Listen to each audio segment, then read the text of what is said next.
चलिए अब शुरू करते हैं सुपरफास्ट खबरों का सिलसिला। कोरोना संकट के बीच 7वीं बार पीएम नरेंद्र मोदी ने राष्ट्र को संबोधित किया। इस दौरान पीएम मोदी ने कोरोना को लेकर किसी भी तरह की लापरवाही न बरतने की सलाह दी। पीएम ने कहा कि थोड़ी सी लापरवाही हमारी खुशियों को कम कर सकती है। प्रधानमंत्री ने कहा कि आज देश में रिकवरी रेट अच्छी है, मृत्यु दर कम है। दुनिया के साधन संपन्न देशों की तुलना में भारत अपने ज्यादा से ज्यादा नागरिकों को जीवन बचाने में सफल रहा है। वहीं वैक्सीन पर पीएम मोदी ने कहा कि दुनिया में अनेक देश वैक्सीन को लेकर काम कर रहे हैं। भारत में अभी कोरोना की कई वैक्सीन पर काम चल रहा है। जब तक दवाई ना मिल जाए तब तक ढिलाई ना बरते। पीएम मोदी ने कहा कि हमें ये भूलना नहीं है कि लॉकडाउन भले ही चला गया, वायरस नहीं गया। उन्होंने कहा कि जब तक सफलता पूरी तरह ना मिल जाए लापरवाही नहीं बरते। वहीं पीएम के संबोधन से पहले कांग्रेस नेता राहुल गांधी ने पीएम पर तंज कसते हुए कहा कि प्रधानमंत्री राष्ट्र के संबोधन में बताए कि भारतीय सीमा से चीनी सैनिकों को कब खदेड़ा जाएगा। कांग्रेस के पूर्व अध्यक्ष और सांसद राहुल गांधी इन दिनों अपने संसदीय क्षेत्र वायनाड के दौरे पर है। मंगलवार को राहुल गांधी ने वायनाड में कोरोना संकट को लेकर बैठक की। वायनाड के कलेक्ट्रेट में राहुल गांधी ने अधिकारियों के साथ कोरोना पर मंथन किया और क्षेत्र के हालात को जाना। केंद्रीय मंत्री पीयूष गोयल ने पीएम मोदी के नेतृत्व की तारीफ की। उन्होंने कहा कि अप्रैल से अगस्त 2020 में 13% प्रत्यक्ष विदेशी निवेश बढ़ा है। वाणिज्य एवं उद्योग मंत्री पीयूष गोयल ने कहा कि पीएम नरेंद्र मोदी के नेतृत्व में भारत पूरे विश्व में प्रत्यक्ष विदेशी निवेश के मामले में पसंदीदा स्थान है।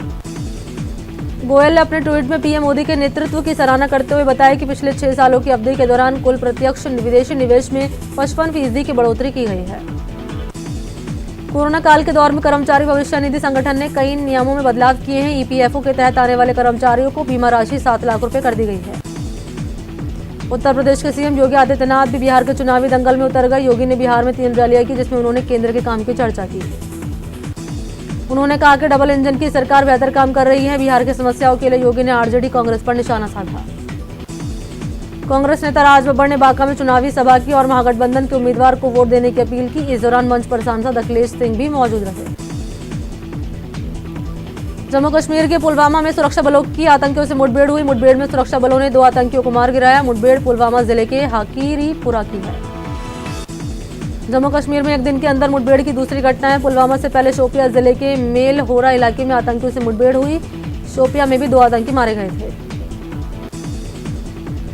छत्तीसगढ़ के बीजापुर में सुरक्षा बल और नक्सलियों के बीच मुठभेड़ हुई। इस मुठभेड़ में एक माओवादी ढेर हो गया, जबकि 2 जवान जख्मी हो गए। मौके से बड़ी संख्या में हथियार, आईईडी और नक्सल सामान बरामद हुआ।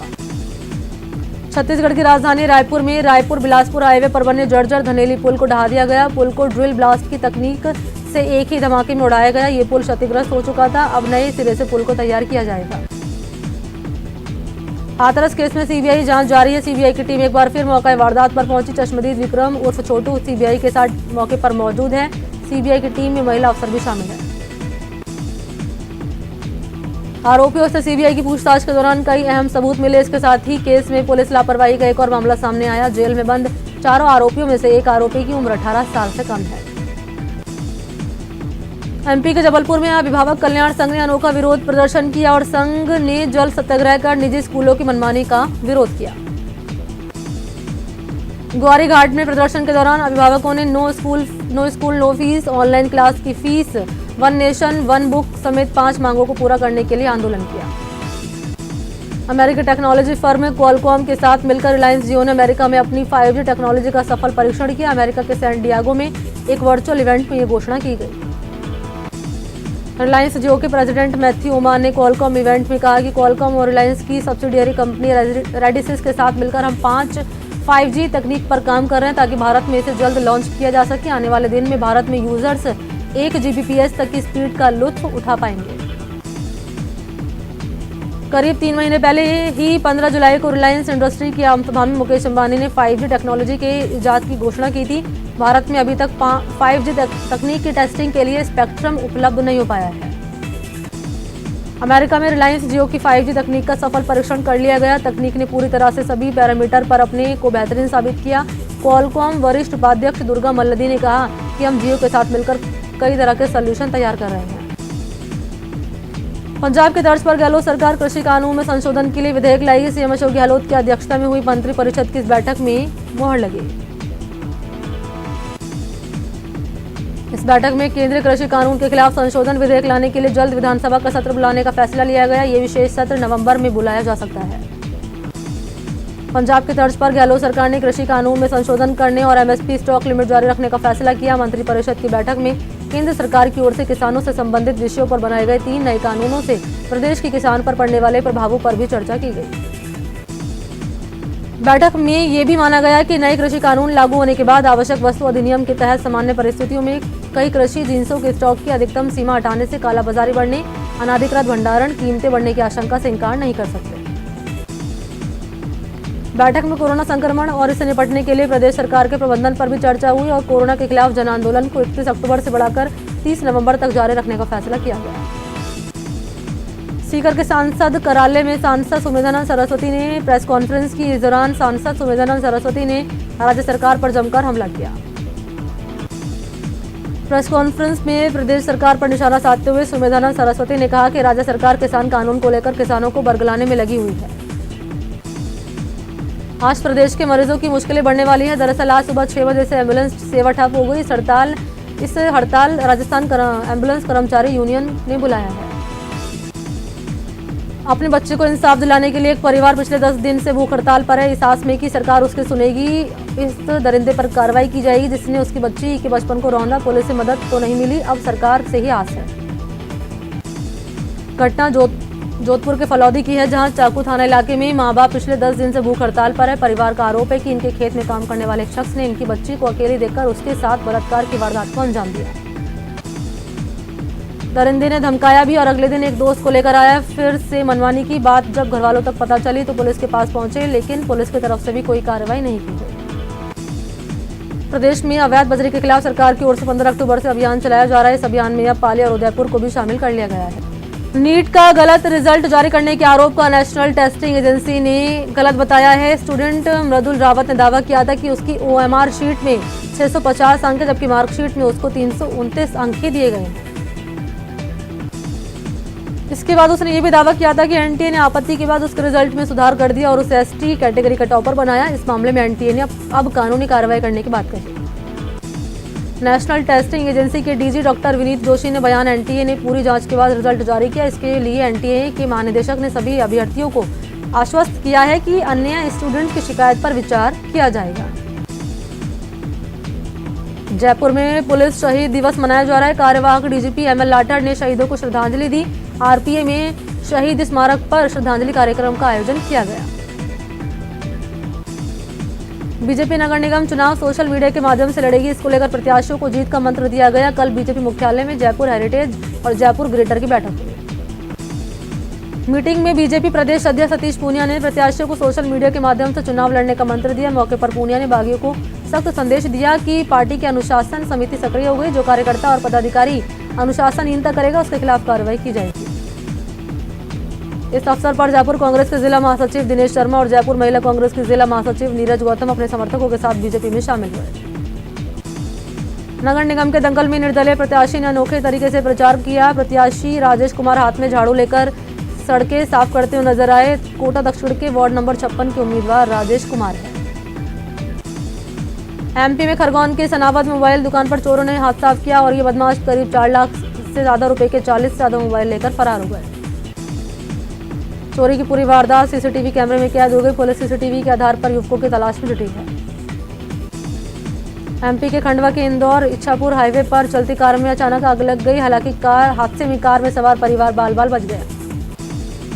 अचानक लगी आग की घटना के बाद कार में बैठे परिवार ने तत्काल कार से कूदकर अपनी जान बचाई। कार में लगी आग की घटना के कारणों का पता नहीं चल पाया। एमपी में बालाघाट के परसवाड़ा में एक पेट्रोल पंप पर फ्यूल भरते समय अचानक एक कार में आग लगने से अफरा तफरी मच गई। पेट्रोल भरते समय कार में शॉर्ट सर्किट के चलते ही आग लगी। पेट्रोल पंप पर मौजूद लोगों ने सूझबूझ दिखाई और कार को फौरन धकेलते हुए पेट्रोल पंप से कुछ दूरी पर ले जाकर खड़ा किया। कार जलकर राख हो गई, लेकिन हादसा टल गया। बीकानेर में बदमाश बेखौफ है। 24 घंटे में बदमाशों ने 3 फायरिंग की घटनाओं को अंजाम दिया। ताजा मामले में व्यवसायी जुगल राठी की गाड़ी को निशाना बनाया गया। व्यवसायी जुगल राठी की गाड़ी पर बदमाशों ने फायरिंग कर दी। सूचना पुलिस को दी गई। मौके पर पुलिस पहुंची, बदमाशों की तलाश शुरू की। बीकानेर में फायरिंग की सूचना के बाद नया शहर पुलिस ने मौका मुआयना किया, बदमाशों की तलाश शुरू की। अलवर के कोतवाली थाना क्षेत्र में दुकान पर खड़ी बाइक को दो चोर मास्टर चाबी से चोरी करके फरार हो गए। बाइक चोरी की घटना सीसीटीवी कैमरे में कैद हो गई। पुलिस सीसीटीवी के आधार पर आरोपियों की तलाश में जुटी है। करंट की चपेट में आने से युवक की मौत हो गई। घटना रतनगढ़ तहसील के गांव भरपाला सर की है। घटना को लेकर मृतक के भाई की रिपोर्ट पर राजल देसर पुलिस थाने में मामला दर्ज कर लिया। चूरू के गांव लालासर में खेत में युवक ने कीटनाशक पी लिया, जिसके बाद गंभीर हालत में उसे अस्पताल में भर्ती करा दिया, जहां उसका इलाज जारी है। जलौर में दलित युवक को जिंदा जलाने की कोशिश, मामले की जांच पड़ताल तेज हो गई है। जोधपुर रेंज आईजी नवज्योति गोगोई आज रानीवाड़ा पहुंचे और घटनास्थल का जायजा लिया। साथ ही उन्होंने पुलिस थाने में आला अधिकारियों की बैठक की। इस मीटिंग में आईजी नवज्योति गोगोई ने अपराध पर लगाम लगाने के निर्देश दिए। फिलहाल पीड़ित युवक का गुजरात के धानेरा के निजी अस्पताल में इलाज जारी है। बदमाशों ने पेट्रोल डालकर उसे जिंदा जलाने की कोशिश की थी। सवाई माधोपुर जनरल हॉस्पिटल में डॉक्टरों और मरीज के परिजनों के बीच तीखी बहस हो गई, जिसके बाद अस्पताल में जमकर हंगामा हुआ। महिला मरीज और उसके परिजनों का आरोप है कि अस्पताल के डॉक्टर इलाज करने की जगह उन्हें किसी न किसी तरह बहाने करके भगा देते हैं और दूसरे दिन आने की बात कहते हैं। मंगलवार को डॉक्टर से मिलने पहुंची महिला मरीज का पहला नंबर था, लेकिन डॉक्टर्स ने उसे नहीं देखा। इसके बाद डॉक्टर और मरीज के परिजनों के बीच जमकर हंगामा हुआ। मरीजों ने डॉक्टर के सहयोगियों पर पैसे मांगने और गाली गलौज करने का आरोप लगाया। धौलपुर जिले में बीजेपी के शहर मंडल अध्यक्ष मुश्ताक कुरैशी पर 18 अक्टूबर को जानलेवा हमला हुआ था, जिसके 2 मुख्य आरोपियों को गिरफ्तार कर लिया गया है। बता दें कि 5 से ज्यादा आरोपियों ने पुरानी रंजिश को लेकर बीजेपी के मंडल अध्यक्ष पर लाठी डंडों और हथियारों से जानलेवा हमला किया था। मंडल अध्यक्ष का अभी भी नाजुक हालत में आगरा में इलाज किया जा रहा है। अलवर के अम्बेडकर नगर में नए मकान में मुहूर्त से पहले सामान शिफ्ट करने के बाद चोरी की वारदात सामने आई। पीड़ित परिवार कल रात को नए मकान से वापस आ गया। परिवार नए मकान के मुहूर्त की तैयारी कर रहा था, तभी चोरों ने सोने मकान को निशाना बनाया। वहां से जेवरात और एलईडी लेकर फरार हो गए। कोटा के मंडाना पुलिस ने अवैध बजरी परिवहन के खिलाफ बड़ी कार्रवाई को अंजाम दिया और इस काम में लिप्त सरगना समेत 3 लोगों को गिरफ्तार किया।